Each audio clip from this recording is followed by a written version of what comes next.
So, hi everyone. Welcome to the True Community Gathering. It's Friday. It's April. Oh my goodness, I can never remember the date. What is it? 16th. It's the 16th. That's right. The day after what used to be tax day. Although, aren't we all happy that it's been extended to May 17th? Yay! I also have to confess that my taxes are done, so I'm good at this point. I don't have that stress on me.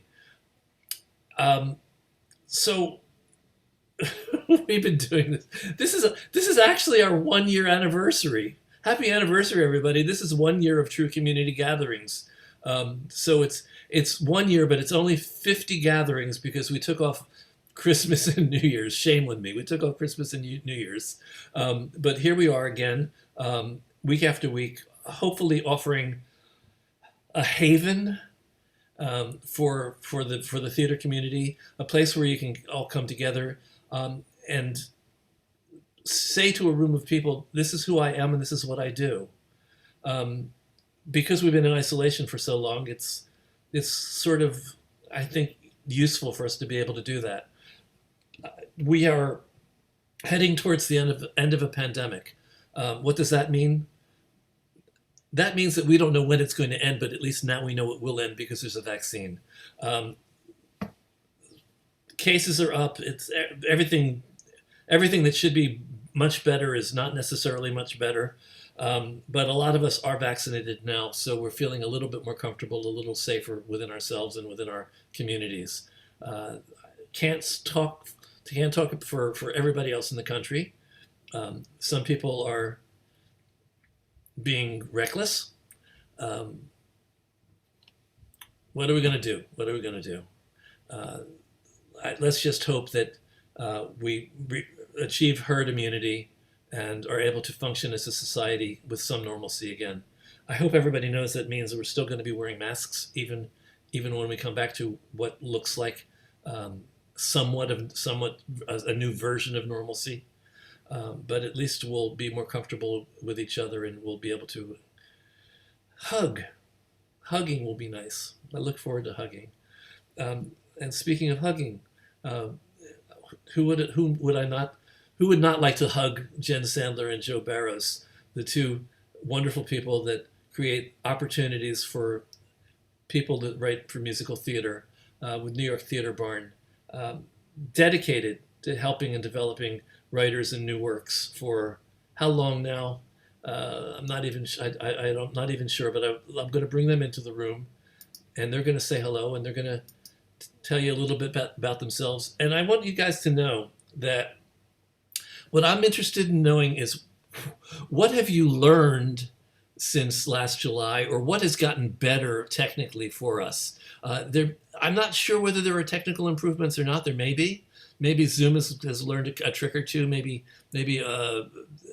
what is that's not the what do you do? What is this the app you use? You guys don't use Zoom. We use StreamYard. StreamYard. I was trying to remember. I can go in live stream. It's like, no, not live stream. That's not that it.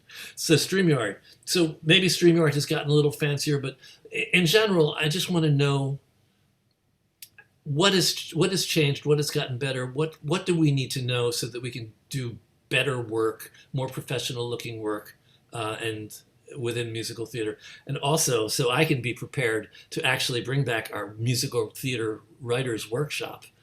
So say hi, Joe, and say hi, Jen. Hello there. It's great to be here. Hello, thank you for having us back. Oh, my So, pleasure. so there have absolutely been technological advancements, but most of them have been about the conversation and the way we perceive work and development and how we're speaking with people. So again, I'm Joe Barros, and I'm the artistic director of New York Theater Barn. We are a home for original culture shifting musicals during incubation. And we've been developing new musicals in real time and in front of live audiences since 2007. So that's 14 years, if you forgot how to count in the pandemic. For the past year, we have been focused on evolving our programming and being a part of the transformation of theater as we know it, working with what we've got for now with an eye on returning to live. And as we've been growing, evolving, and refocusing, we've come to adopt these ideas and values. Limitation is creation. Your target audience is not your only audience, and there is no formula for creating musical theater except authenticity. So our mantra from the before times, and especially during this time, is limitation is creation. What can you do with what you have? So we've been focusing on what we can do instead of what we can't. And in doing so, we found ways to enhance and evolve what we already have been doing. We've created new ways of developing musicals and new ways of imagining how development gets out into the world. We've now presented 41 installments of our award-winning virtual New Work series, which Jen will tell you more about in a moment. And one of the most extraordinary discoveries and creations in the past year has been Theater Barn Records. It's a new imprint of Broadway records and dedicated to new musicals and development. In this critical digital age we now live in, we believe that concept albums of new musicals and development are the fastest and most lucrative ways that writers can now be noticed, supported, and advanced while their shows are in development. Theater Barn Records also makes musical theater development the most accessible it's ever been for both artists and audiences. And Theater Barn Records aims to change our perception of how we develop musicals and also supports New York Theater Barn's dedication to creating new traditions in our organization and in the theater industry at large. So lastly, I'll say about this really exciting thing called Theater Barn Records. Our first album, Willow, is a part of the Averno universe, which was created by fans on TikTok. It's our first album with Broadway Records. It debuted at #7 on the Billboard Cast Album charts last September and recouped after 4 months on streaming platforms. That's extraordinary. Thank Really? you. Its second album, which we did not have anything to do with, is called Over and Out, and the third installment in the Averno series or universe is called Bitter Summer. We will release that this summer in celebration of Pride, along with a song cycle called Seasons, which is already released that we will remaster. It's about 6 friends. It's by San Diego writer Tyler Tafoya, and we believe that it's like the next Songs for a New World or Edges, that it's something that will be highly licensable, and all of these properties have BIPOC representation, also queer representation, trans representation, non-binary representation. So we're also incredibly proud of that. So to tell you a little bit more about our live virtual programming and anything I forgot is the amazing Associate Artistic Director, Jen Sandler. Hi, thank you. So this has been a crazy year. And the more you say, Joe, everything you keep talking about, we've done since September. So, to answer your question, Bob, so much has changed since July. And, we every week on our broadcast, we talk about how many shows we've been able to lift up for the last year. And right now we're at 86 original musicals, 150 writers, and 450 artists, which blows our mind every time we say it. And it's the truth. Our New Work series before this pandemic was every other month. We had 2 shows for every New Work series, and each show got about 35 minutes of time, which, is kind of like how NAMP does their show. And that was that. It was, like a book and musical work. And our New Work series now is so exciting and different and has really changed with this hybrid time because the writer is the star more than they ever were last February. So now the way our series works now is it was every week for the beginning of the pandemic until January 2021. And now it is every other week. So we do it twice a month. Once in a while, it's 3 times a month when the week has 5 Wednesdays, but it's usually every other week. And we have 2 musicals, just like we did in the before times, as we call it. But now, instead of having 35 minutes of book and musical work of a musical, we give every show 25 minutes of time, and they're able to present 2 musical numbers. And we also have a conversation with the writers about what was the impetus for them writing their show. If they're part of a writing team, how did they meet each other? And we talk about the why and the how and the future. And sometimes the shows we had a show this week that had never been in front of a live audience in any way, shape, or form before. Sometimes we have shows. We have a show called Starry that was a part of our series a few weeks ago that has a concept album that had a life outside of our walls before. We've had, a show called Walk on the Moon in September that had a major production at the ACT, is going to be at the George Street Playhouse in New Jersey soon. So, I think we have shows in all ways and shape and form, and we're really proud of how things are right now, because we never spoke to the writer before this pandemic, and hearing the writer's perspective of why a show is written is so imperative to the success of that show. And we keep getting asked, when are we going back in person? And we want to be back in person, and we want to keep talking to writers when this is all behind us in some way, shape, or form. We have to do that. We can't go back to before. So we're really proud of our new work series. And as Joe said, we have Theater Barn Records, which we're also incredibly proud of. And before I get to the choreography lab, which is my next thing, I also want to say one of our biggest changes we're most proud of that we incorporated in 2021 was that we pay an honorarium to every writer or performer that does our series now. Before the pandemic, it was that we didn't pay writers and actors, and it was basically we were giving them a space to develop their show, and that was the payment. But we now pay. I have some specific questions about that, actually, if you don't mind. Of course. So first of all, what is the submission process for the writers in this room to know? Sure. So it's kind of a threefold process. So we do have an open submission policy on our website, and all of those submissions get fielded to me and our artistic associate who recently joined our team.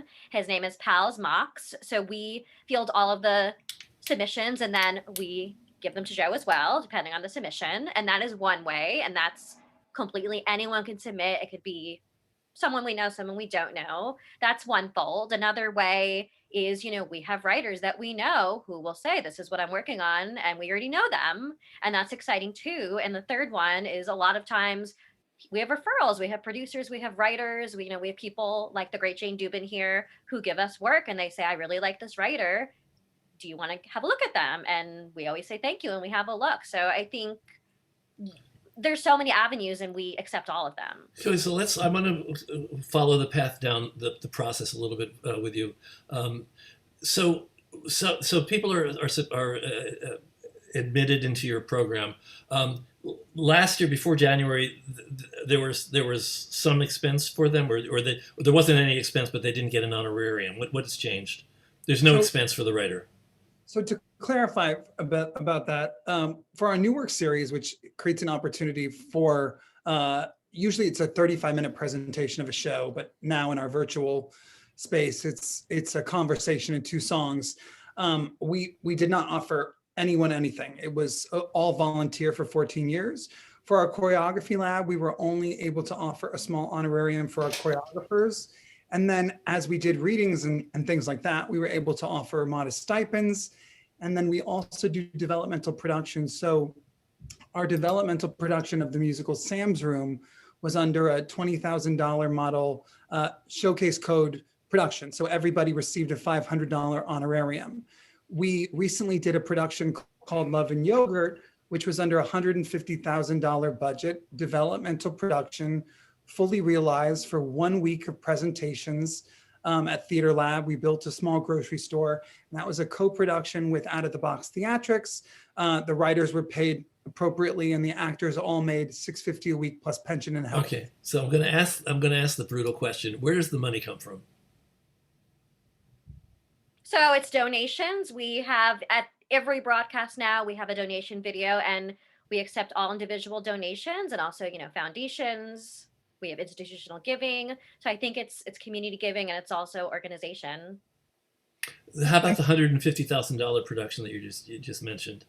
That was an exception, and that was a giant donation was given to us so that both companies could do that project. That was slightly unusual, but I would say for our consistent programming, because so much of what we do is about incubation development, and so much about that is about the theater in space in real life, and now we're virtual, we're able to save so much money. In fact, we for our next choreography lab, we're thinking of taking the rehearsals and performances outdoors, which also saves so much money because we're not paying rent for the space where we were going to film it. So in a strange way, we are unusual that we're different than Goodspeed or these other companies that produce all the time and have all this money. In fact, we have more money than we've ever had because limitation is creation, and we can thrive in a virtual space. But we're also learning that we can evolve the real world version of this. you know. Right. And before the pandemic, we had maybe, people would come to the new work series and we'd have maybe 50 or 60 people in a room. And now maybe we have 100 to 150 watch the new work series live and we have thousands of views, after the fact. And we have people watching in New York. We have people watching in Switzerland sometimes. I think it's become truly a global audience in ways that we never expected. And then, we had our choreography lab go virtual as well in a really cool way back in October, where we teamed up with a company called Full Out Creative and we teamed up with Broadway Dance Center and had dancers dance in real spaces in October, which was a little scary at that point. Everyone was COVID tested and everybody wore masks, but we had dancers in real spaces. There was no audience. We simulcast, and the choreo lab never had more than 40 to 50 people in a room ever. And that, was hundreds of people watching it. And that's something we're so proud of. And now we're paying all of our dancers, all of our choreographers. They all now have mentors from the Broadway community, which we never had before. Limitation is truly creation with how we're evolving everything right now. And we're just so proud of everything that has happened during this pandemic. So I want to go back to process, how this all happens. Who produces the 25 minutes? Joe and I. And so you cast it? Yeah, basically we collaborate with the writers and or their creative team.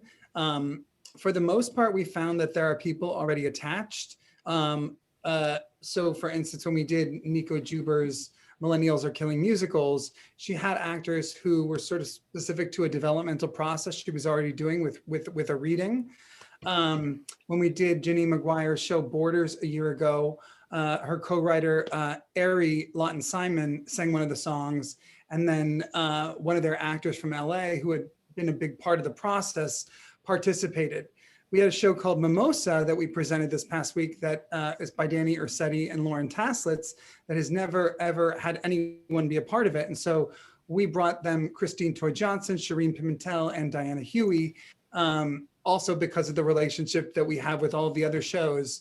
They're people that we've been working with that we wanted to lift up and that we thought really could take the show to the next level. Well, I just wanted to say that not everybody in this room was at your presentation in July, so there are things that they don't know that we need to actually explain.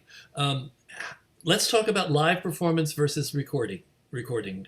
How much do you do anything live? Do you do anything pre-recorded? We did our entire benefit. All the creative in our benefit was pre-recorded and edited in post-production.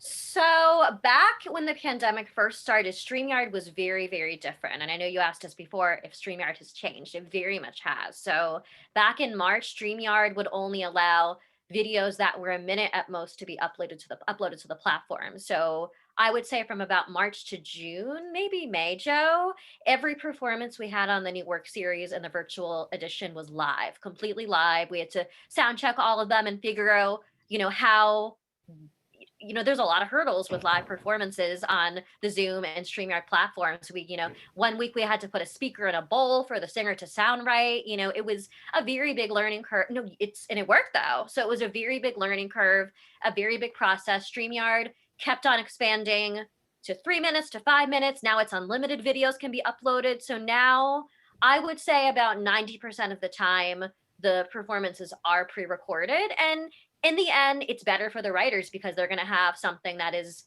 more produced, that sounds the best. It has a live feel to it, but it's not completely live where sound and tech and audio things can go wrong. So Joe and I are live though. I want to ask you the before and after question. So before StreamYard enabled you to actually upload videos that were long enough so that you could actually have a song.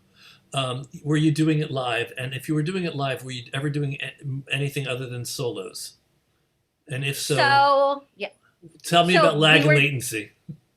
So we were doing everything live. And at that point, yes, it was mostly solos. And if we didn't do a solo, we had to be extremely, extremely creative about how we did it. So there was this one week where we had a musical called Half the Sky, which we're very obsessed with, that Tataya Sinatok and Isabella Dawes wrote. And it's about a mountain climber going to Mount Everest. And it's one of our favorite shows we've had on the new work series. And we had Vishal Vaidya and Diana Huey, who's been on our series probably 4 times now. They were doing a song called, what was the name of the song, Joe? A591, A591, and Diana pre-recorded herself, and Vishal sang live, and Diana ended up lip syncing to herself, so it looked like that they were singing live. And we did that another week with a show called Sueños as well, and you couldn't tell, but I mean, we could tell, but it's a lot of, when Joe says limitation is creation, that was limitation is creation times 10. So, now with editing and StreamYard being where it is, we've done things where we had a show called Our New Town, which you'll see from later because we have some video. We did a show called Our New Town where it was 10 different people all singing together that our amazing video editor Hector edited together and made this great package for the writers. We had a situation like that. We can now have tons of people on the screen and a group number, and they weren't even in the same place when they recorded, and it can be in the new work series now, and it's beautiful. Okay, I just wanted to clarify for the room because there's a big difference between presenting a musical live and presenting it pre-recorded. We made the choice here at True. We were doing a show called Virtual Happy Hour with four performers in it. There was no way that we could have done it live. I mean, as creative as I'd like to be, Joe, and as much as I believe that limitation is creation, I agree with you. There are some things that are just reality, and because of lag and latency, it's almost impossible to synchronize two voices that are singing at the same time. Also, if you're using the Zoom platform, for instance, Zoom only recognizes one voice at a time, so it's even a worse situation. We're showcasing songs, and so each song is so specific and different to its own show. So the way it's presented in this platform is also very specific. Like we did a dance workshop for the opening number of Mimosa, which is about a plant and a forest of characters. And so we had a very sort of self-tape-like video of Shireen Pimentel singing, but we would cut back and forth and have images of the movement to create a sense of kinetic energy that the song is about. So when the songs are pre-recorded and elegantly put together, Jen and I are still very much live, and the conversation with the writers is very spontaneous, and there's an energy that feels like live theater. In StreamYard, you can only have one person speak at once, just like Zoom. So, Okay. we always say, if you, agree with what someone said, don't talk, just nod and be like, yeah, you have to. Exactly. It's the same situation with us right now. Ralph Lewis points out that Live Lab is peer-to-peer, so the voices come together before going to servers. That way latency and buffering are avoided. So Live Lab is something that some of us might want to look into. I also saw an earlier question. Elizabeth Layton wanted to know, I know what the answer is. She wanted to know if you only accepted completed musicals, and I don't think you do. I think you're a development workshop, so... So the show should have a first draft. When we say, we want to see a completed story for the most part, I mean, Joe, I feel like there's times where we do things that aren't completely done, but we try to have some kind of first draft if possible. Right, and probably when you do something that isn't completed, it's maybe people that you already know, and you sort of trust that they're going to be able to finish it. Well, I think a good example, we have a show called I Don't Want to Talk About It that I'm actually a producer on outside of New York Theater Barn, but that's a good example because it's not even because I'm a producer that we took it early, but it had a fully realized plot and story. So I think if the show isn't done, I Don't Want to Talk About It is a great example because he just finished the show recently, but it had a full plot and story and we knew what it was, and it had most of the songs written already. So I know you have something you want to show us, but before, can you go back again to the process? You told us a lot about how you put this all together, the technology of it. You told us about that back in July, although there was a storm raging in the background when you were telling us. So maybe it would benefit us to hear again how this works. How you do you have technical people that you work with, or do you do all your own tech? What's the deal? So in some cases, we have writers who edit their own material or they have their own editors. We have an in-house editor who's also the president of Theater Barn Records. His name is Hector Flores Jr. So he does a lot of our video editing. He does a weekly video for us that includes a board member or a staff member or a writer from the community with a plea for donations for our company. He also edited our opening credits, which we'd love to show you, which encompasses images from all of these presentations.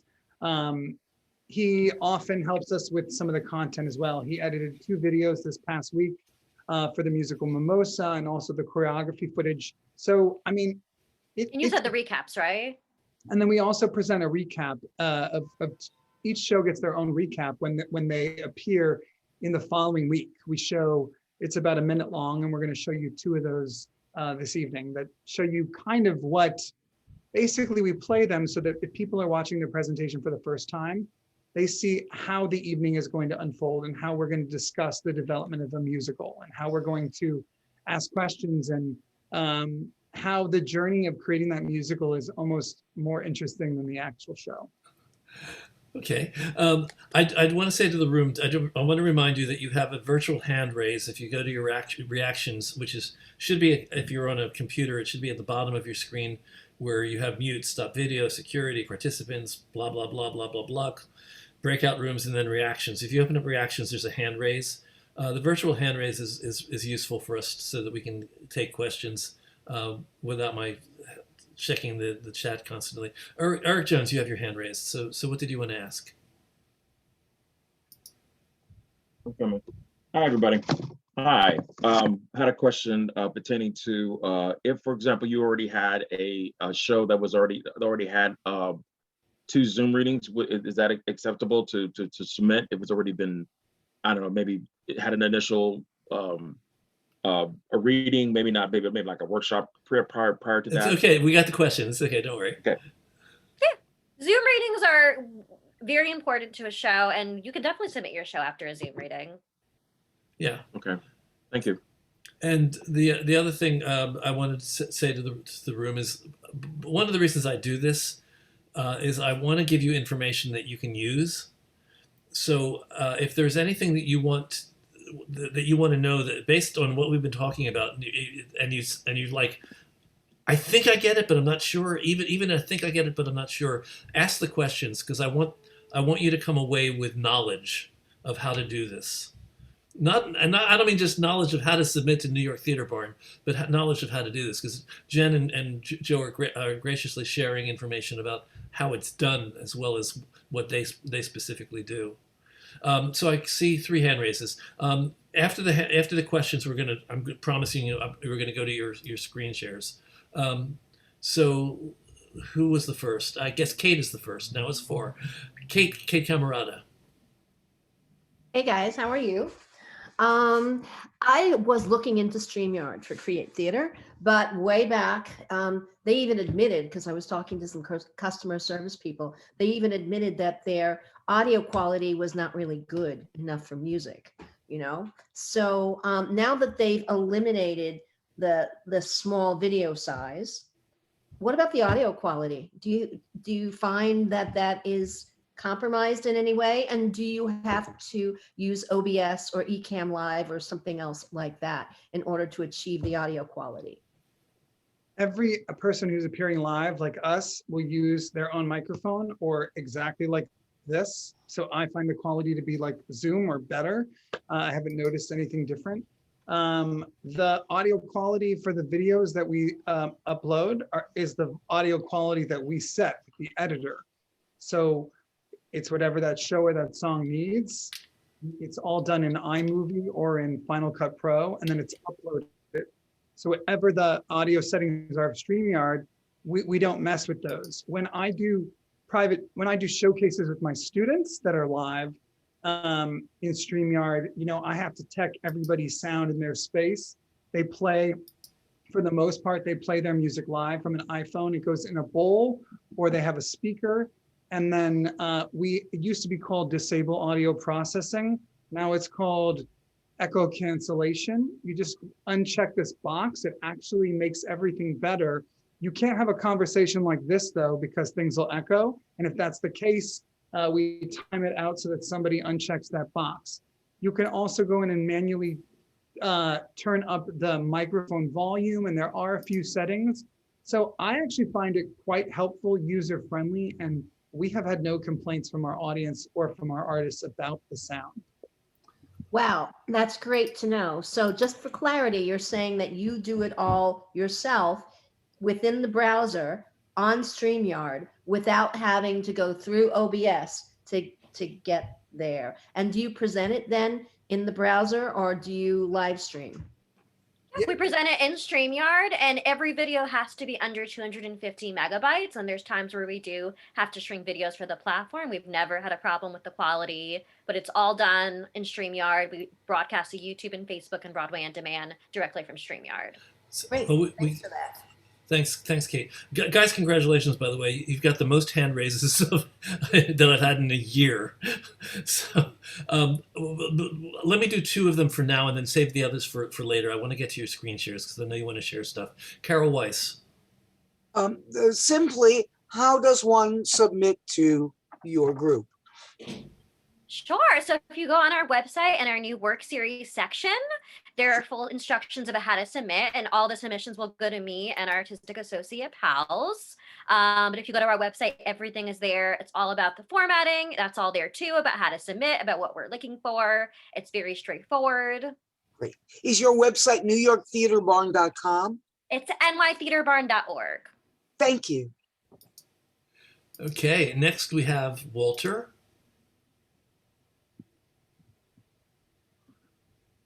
Walter, are you there? Here he is. Yeah, Here he is.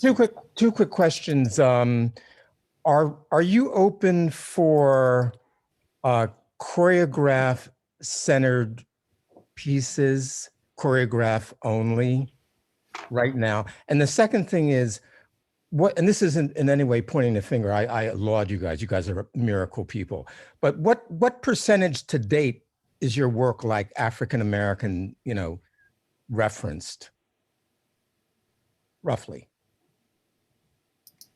That's a good question. I would say that we are incredibly cognizant about lifting up Black stories and Black writers.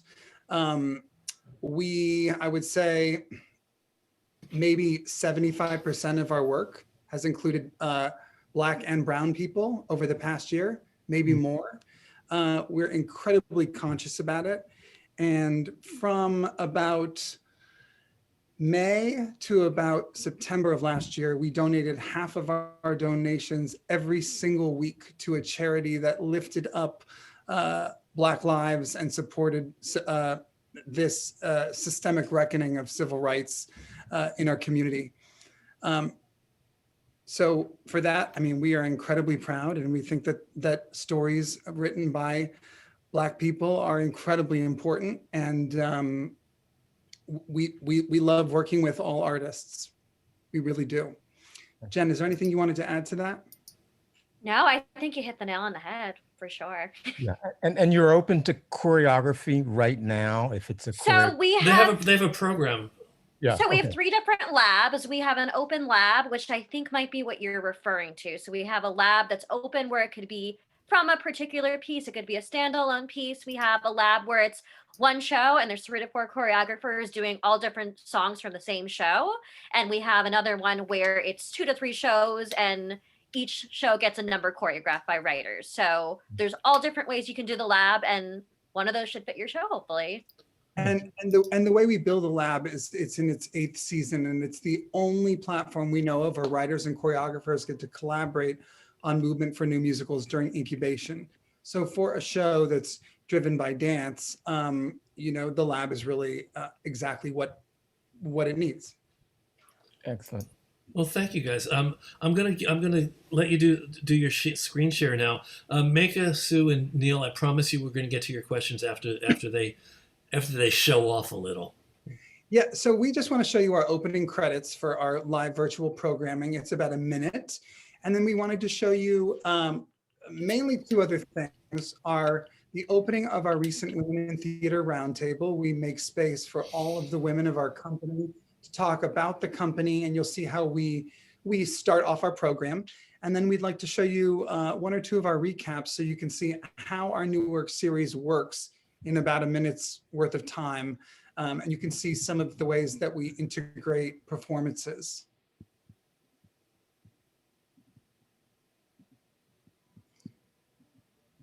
Forgot to share my sound, which 8-year-olds. Yeah. I always forget that. 8-year-olds do everything now.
Okay, Joe, I muted you because you took away from the sound that you were presenting. There was the background noise. So unmute yourself. There. Okay. I wondered. By the way, night and day. Basically, from July when with the storm raging and watching it now, night and day. And that's a new opening. That was redesigned in September for our series since then. So it's something we didn't have back in July. Everything we're showing you. You is had September parts of it. Parts of it, yeah. Yeah. Okay. So here's the beginning of our Women in Theater Roundtable. I so look forward to when we can all be doing this together again in person, and when we can all return to the theater safely. So sit back, relax, maybe enjoy a glass of wine, and let's get on with the show. Cheers.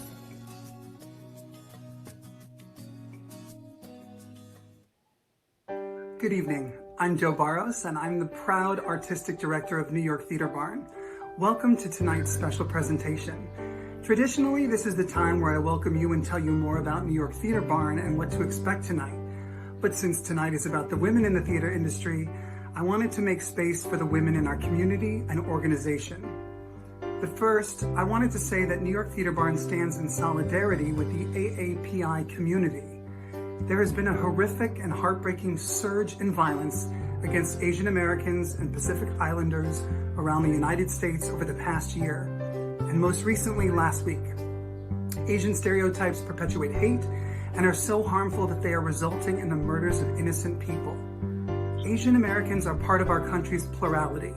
Together, it is our responsibility to condemn this hate and celebrate Asian joy, Asian artists, and Asian communities in abundance. It is no longer enough to be an ally or anti-racist. We must be abolitionists if we want to make impactful change. And now, it is my pleasure to introduce you to the women of New York Theater Barn.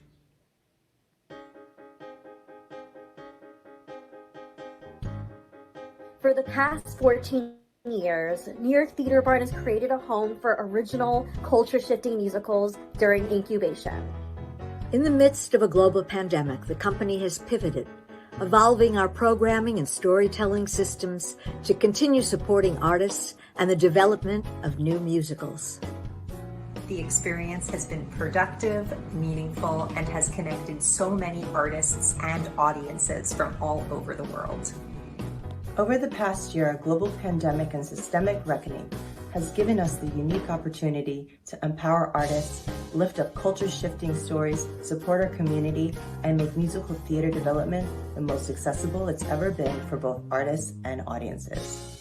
For the past tumultuous year, New York Theater Barn has presented 82 new musicals, lifted up the work of 142 writers, and served over 400 artists. Our company's live virtual programming was recognized by the National Alliance for Musical Theater's Innovation and Exploration Fund. Our company launched the Digital Fund for New Musicals and initiatives to support projects that thrive at the intersection between theater and film, with our friends Broadway Virtual and Broadway On Demand. Our company also launched Theater Barn Records, a new imprint of Broadway records and dedicated to original musicals in development. In this critical digital age that we now live in, concept albums of new musicals in development are the fastest and most lucrative ways that writers can now be noticed, supported, and advanced while their shows are in development. Our first album, Willow, debuted at number 7 on the Billboard Cast Album charts and has since gone on to be streamed by millions on iTunes and Spotify. With the success of Willow, we believe that Theater Barn Records is the future of musical theater development. We look forward to creating new traditions in our organization and the theater at large. New York Theater Barn values musical theater as one of the world's supreme healing tools and creates space for artists to dream about how beautiful and extraordinary the world can be. As an anti-racist nonprofit theater company that actively seeks out and curates important, culture-shifting stories from communities we need to hear from, our team continues to discuss ways for our organization to further develop anti-racist culture. Tonight's roundtable discussion is part of this work. Tonight's prolific artists will take up space to collectively investigate, inspire, and ignite the future of the American theater. New York Theater Barn is committed to creating a safe space to have uncomfortable conversations comfortably, and believes that there is a place for all of us at the table of the American theater. And now, it is my pleasure to introduce to you tonight's moderator, Christine Toy Johnson.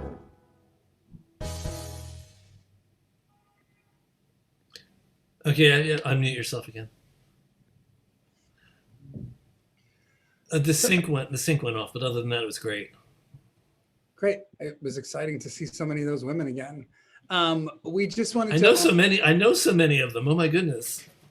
They're all wonderful. Now we wanted to show you a selection from our new work series so you could see exactly what we're talking about, some of the performances, the conversation with the writers, and it's sort of the Cliff Notes version. Jen, which of the two would you like to show? I messaged you in the chat, but I guess you didn't see. Let's do Our New Town to show that we can do 10 people and a number at once. Awesome.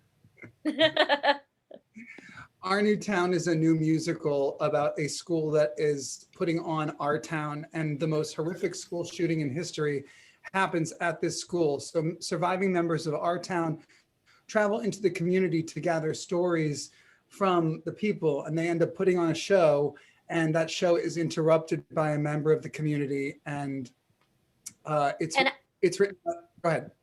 Oh no, you finish and I'll say something else.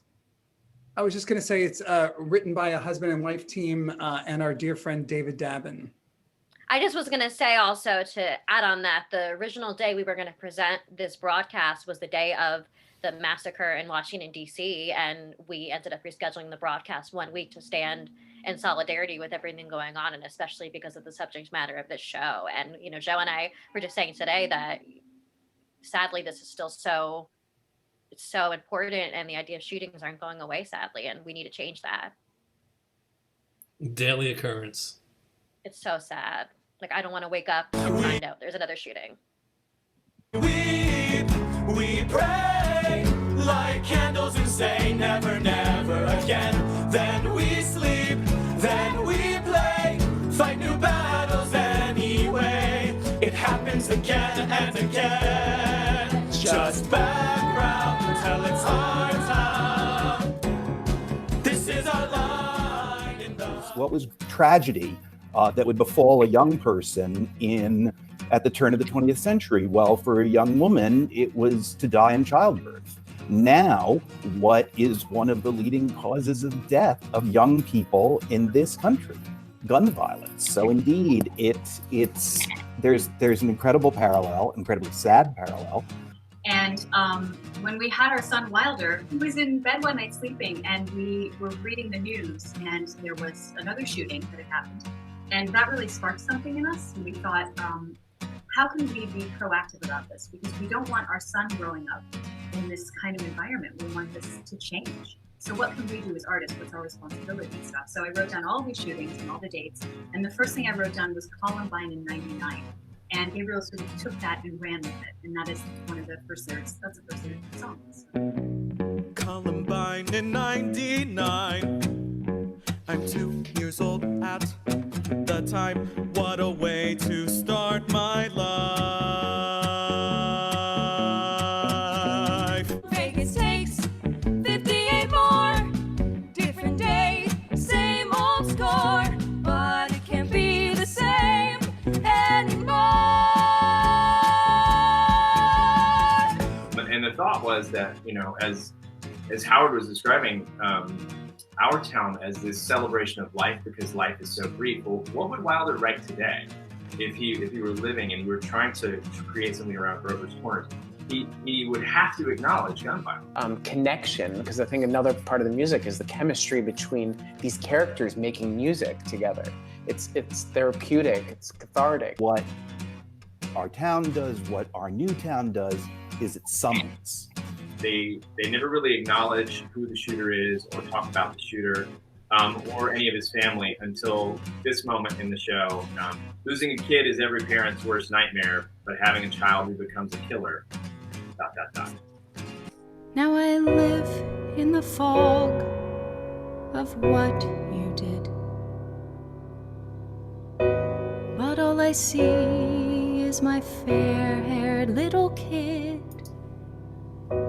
I want to say you were not my son, but you are mine despite what you have done.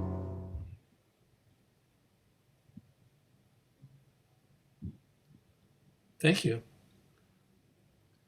Thanks for watching. So, of what we saw, the conversation was live, but the music was pre-recorded. Yes. Okay. The music was pre-recorded, and that show premiered with students at Wagner College.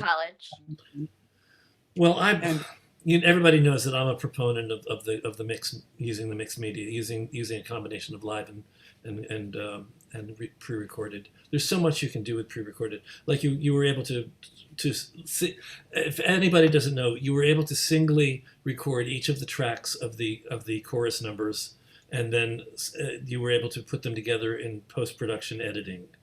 Correct? Correct.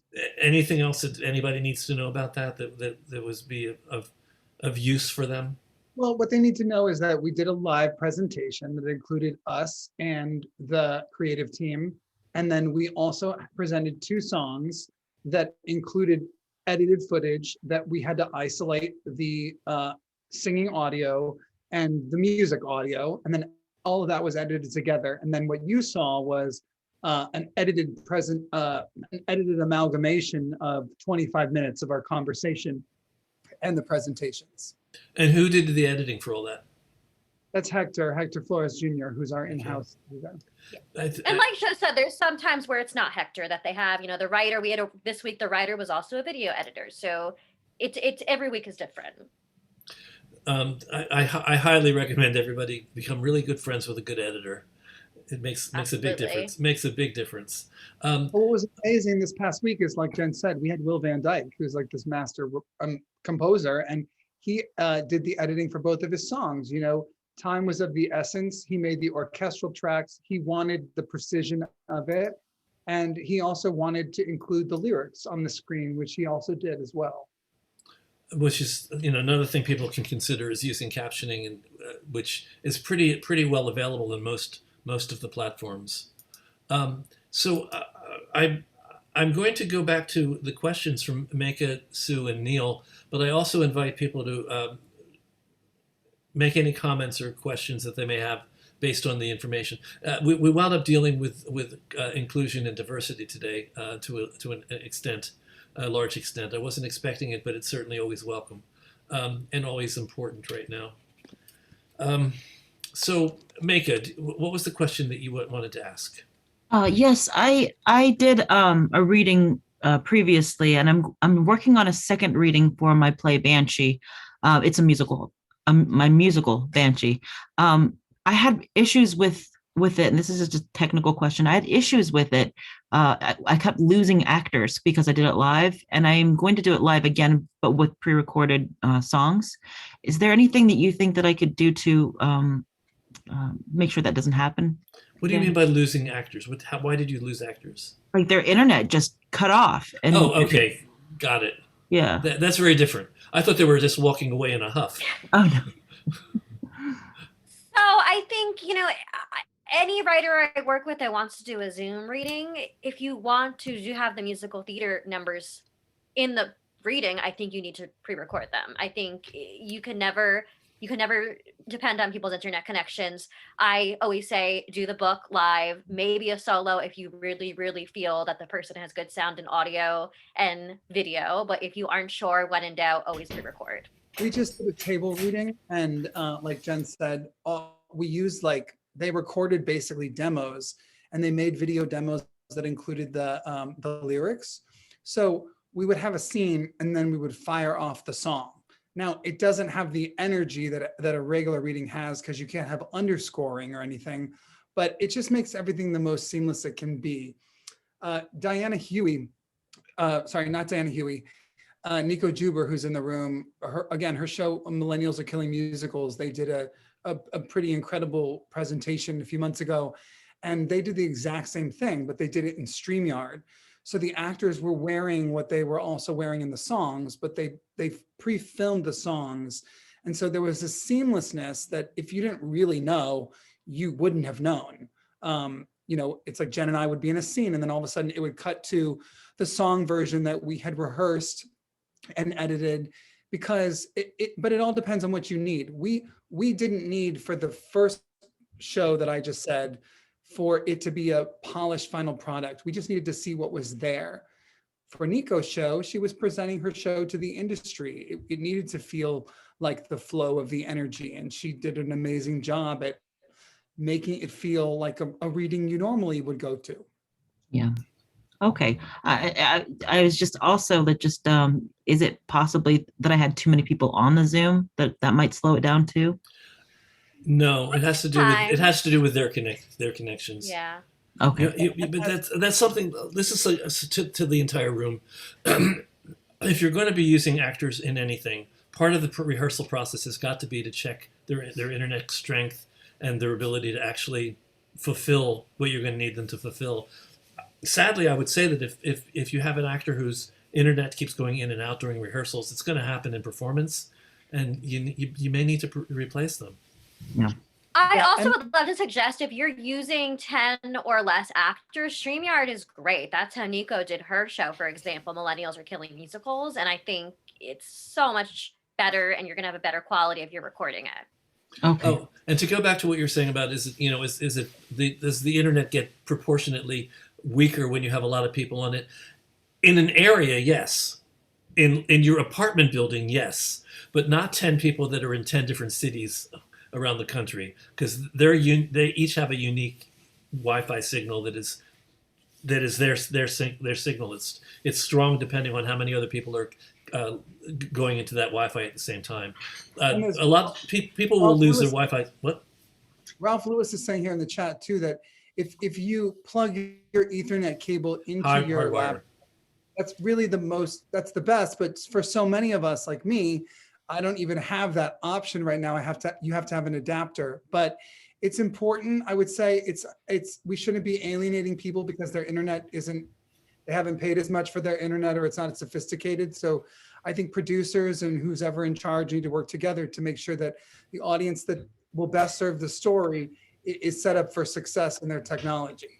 And we have rehearsals with everyone we work with. And, if we see it isn't a good connection, we say, do you have an iPad? Do you have an iPhone? Do you have a computer if you're on an iPhone? We troubleshoot the best we can. So we don't have anything on a live broadcast. And for the first time this week in a very long time, we did have a writer who was on an iPad, and the iPad gave out internet-wise, and he had to switch to a computer. But for the most part, we're so diligent about making sure that the internet connection is the best it can be. I also want to clarify something that Ralph has said that I'm not sure is true. It's not that you don't have any Wi-Fi when you're directly connected to your router, because Wi-Fi is kind of the system that brings the signal to you. It's just that you get the signal much more directly from your router. The router is still getting a Wi-Fi signal. So if you have an internet outage in your neighborhood, a router's not going to do you any good. You're still not going to have any Wi-Fi. And then another person was saying, where is it now? Yes, boosters, Wi-Fi boosters.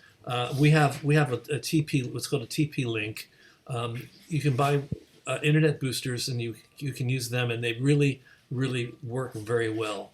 They increase your Wi-Fi signal significantly and make it a lot more stable. I was just going to say one more thing. I'm sorry, I'm taking so much time, but I streamed it to my YouTube channel. Is that maybe an issue too? I just want to make sure I'm troubleshooting the issues. Would that make it an issue? But you didn't have the problem. It was your actors that were losing their Wi-Fi signal. Right. But streaming it through the YouTube, does that slow it down too? No, it's the actors. I don't think so. Okay. No, it doesn't. Okay. Thank you, guys. Thank you. I really like the video. Dr. Sue? It's quite all right because someone already answered my question. So I give you the gift of time. Thank you. Now, Neil Rubenstein is going to take that gift, and let's see what he does with it. Okay. Forgive me if you've talked about this. I hear you talking about the actors, the vocalists. What about the orchestra? What about the band? If you have, like we have a 5-piece band, how would you record that? And how's that set up? Can I make a suggestion? Neil, look on our YouTube channel, the True YouTube channel for the conversation we had with Ted Arthur. Ted Arthur conducted an entire 30-piece orchestra on the overture to "Merrily We Roll Along" at the beginning of the Sondheim tribute. It's done similarly. It's all done track by track by track. But what you have is a conductor who is going to send an image of himself so that everybody is seeing the same basic rhythm and same conducting speeds, so that everybody can be doing the same thing. It's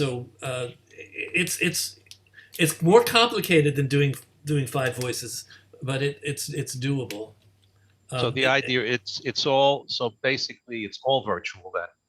There's nothing where you can get, say, the musicians in one room to record and then do it. That's what I'm asking. You could record the musicians in one room if you're socially, if you're obeying whatever the protocols are. Well, we had actually planned to do something, matter of fact, at the Manhattan Center, and record it. But then understand that your singers are going to need to have the track of yeah. Yeah, but that would be, see, that's simple. If the music's already there, now they're listening to the tracks, and then that can be edited. That's not my. That wasn't. I was trying to figure out how we're tying how they tie the whole thing together. That's everybody has to be edited together. The voice. Are you talking about the voices being live against a track of the 5 musicians? That could. I'm not sure. It depends. That's why I'm trying to figure out exactly how. Does Theater Barn? Do they do? They can do it virtual. They can do it live. Is it just a matter of what's available, or what each situation is different? That's what I'm trying to figure out. I'll hush up and let you guys take this. It's really just like, for instance, now we only do things live on our show if we're having like the writer perform it. And sometimes that's really interesting and we love that. But like in that case, it's a really great song that works really well on piano or guitar, or the writer's just like a Grammy award-winning performer. And so that was really cool. In the case of another show, it's people want that orchestral moment. They want that sound. So in most cases, I haven't seen musicians going into studios. They've been able to do everything electronically. I mean, I just did a musical called Breathe, and we have a whole bunch of musicians in Nashville. I mean, it's a whole totally different thing. But the only platform that I know of that's supremely magical and we can play tracks and people can sing simultaneously. The only thing I know of is Clubhouse. And from talking to the person who made Dreamgirls happen, it's not as easy as you think. They didn't just open Clubhouse and sing. Every single person was sent a specific microphone, was sent a program, everything was set up. They rehearsed it ad nauseum. And even then there's 1 or 2 moments where there's a glitch, but it's pretty extraordinary. I did listen to Dreamgirls twice on there, and it was incredible both times. And it is truly live. What you said about the mics is actually something I forgot. I completely forgot about. We've talked about this before as well. Depending on how polished you want your performance to be, we can be very forgiving in this medium, and we can listen to things and we can be very forgiving. But if you're really a perfectionist, Joe is right. Every one of your singers has to have the same mic to make the same sound, and you have to work with them technically to make sure. You're going to have your technician tell them, no, put your mic in a bowl, put your mic over there, put your mic farther from you, put your mic closer to you, until the technician who has the ear for this kind of sound, for this kind of job that we're trying to do here, can get everybody's sounding like they're working in the same space. And also has to do with the echo. Different rooms have different echoes. So there's all sorts of things you have to bear in mind if you're recording them separately. Now you're talking about bringing your 5 musicians into a room and recording them.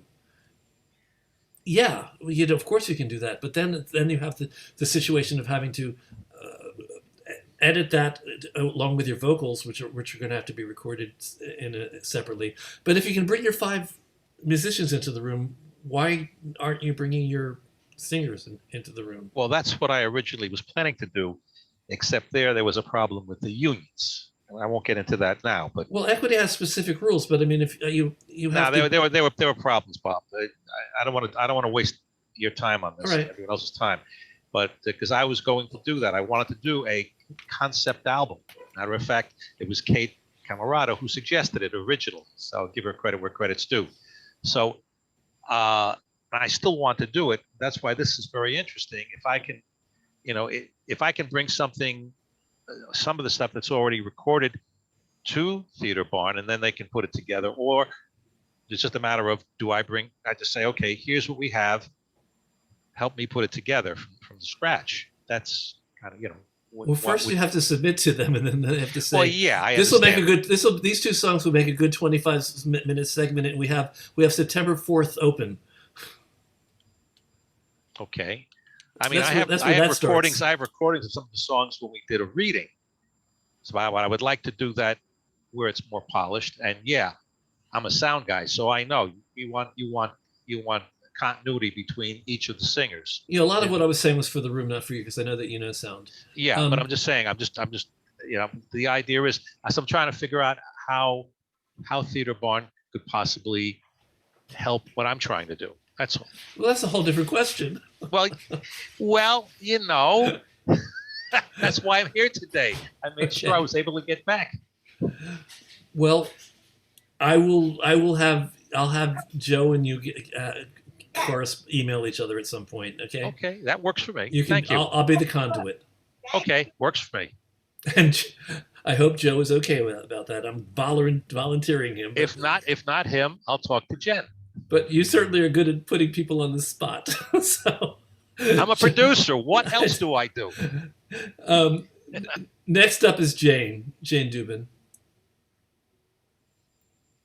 Hey guys, I guess listening to all the conversation, I would say don't let perfect be the enemy of really good, because I think people are getting obsessed with this is a final product, and I think the idea is you want something really good because you're showcasing it, but you're showcasing it on YouTube, which your listeners may have problems with things. So do it well. And we were lucky enough that I had a prior relationship, and that these guys liked the show that I'm involved with and invited us on. And also fortunate that our composer and our book writer are video and sound people, so we did videos and we edited them and such, because performing live has so many other problems, and including that the sound isn't as good. But I just wanted to say we had a great experience, and they do tech with us. They go through everything. Having never been in backstage on StreamYard, the only thing I didn't know is that you can't see each other backstage. You have to, you can only go through the chat and talking to each other. But we can see you. I know everybody can see us. We actually, spoiler alert, but we actually set up a text chain amongst us, because if you chat, everybody hears your chat. So if we wanted to say something privately, we texted each other. Just little tidbits. But it's a great experience, and you have a lot more exposure than you would if you did a short reading or anything like that. And as a result, we have 2 music videos. We have a production video that they also asked us to provide if we had something, and we have the recap video. So there's 4 video assets that we wouldn't have had ordinarily. So thank you for that.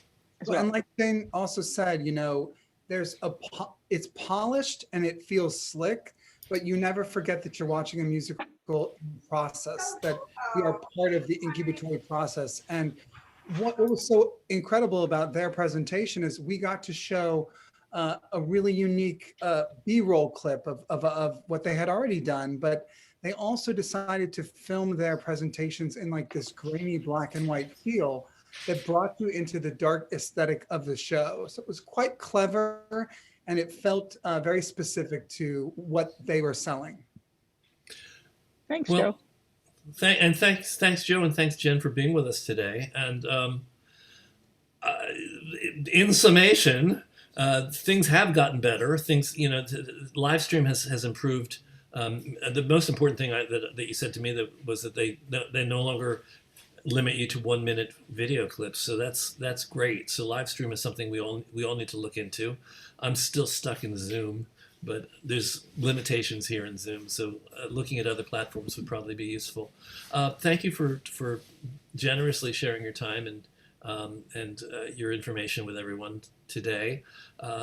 Thanks everybody for being here with us. We're going to do the breakout rooms. We do weekly breakout rooms so everybody gets to meet everybody. It would be awesome if you could stay. If you can't, it's okay. I've kept you 15 minutes longer than I promised already.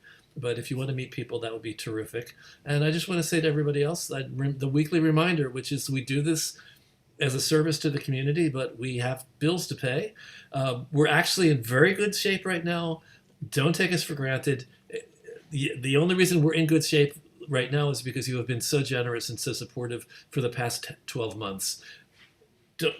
Don't make me go cold turkey. Don't stop now. Okay? So go to TrueDonate.com. Joe Nelms, thank you. It's TrueDonate.com, TrueDonate.com, TrueDonate.com.